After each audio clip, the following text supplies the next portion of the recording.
silbi sa lipunan di paaapi.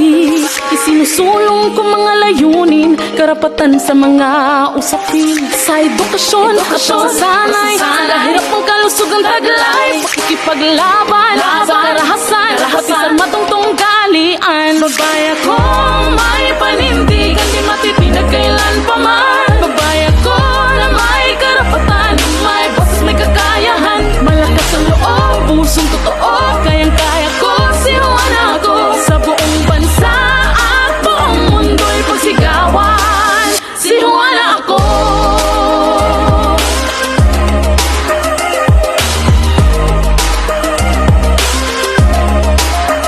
Babae ako, kayang pamunuan, magdesisyon para sa karamihan.